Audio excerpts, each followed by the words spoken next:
সুৰুজমুখী ধাৰাবাহিকখনৰ আজি নিশা আহিবলগীয়া এপিছডৰ প্ৰম' মুকলি হৈছে।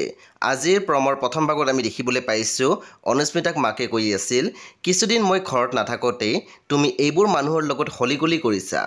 ড্ৰাইভাৰ এজন কেনেকৈ নিজৰ মানুহ হ'ব পাৰে? আজিৰ পৰা এনেকুৱা মানুহ মোৰ ঘৰৰ ভিতৰলৈ নানিবা। তাৰপিছতে আমি প্ৰমত দেখিবলৈ পাইছোঁ ত্ৰিদীপে কৈ আছিল, যেতিয়াৰ পৰা তোমাৰ হাতৰ স্পৰ্শ মোৰ গালত পৰিছে, মোৰ তোমালৈ ক্ষণে ক্ষণে মনত পৰিছে। প্ৰমৰ একেবাৰে অন্তিম ভাগত আমি দেখিবলৈ পাইছোঁ অনুস্মিতাই কৈ আছিল, মানুহৰ ষ্টেণ্ডাৰ্ডৰ পৰিচয় টকাৰে নহয় মা, ভাল কৰ্মৰে হয়, এদিন বুজিবা। সেই বন্ধু বান্ধৱীসকল, আজি নিশা 8 বজাত ৰং টিভিত আহিবলগীয়া সুৰুজমুখী ধাৰাবাহিকখন খুবেই বেছি ইণ্টাৰেষ্টিং হ'বলৈ গৈ আছে। সেই আপোনালোকে চাবলৈ একেবাৰে নাপাহৰিব। পৰৱৰ্তী আপডেটৰ বাবে আপোনালোকে মোৰ চেনেলটো ছাবস্ক্ৰাইব কৰি কাষত থকা বেল আইকনটো টিপি দিবলৈ একেবাৰে নাপাহৰিব। আৰু প্লিজ আপোনালোকে মোৰ ভিডিঅ' এটা লাইক কৰি দিব।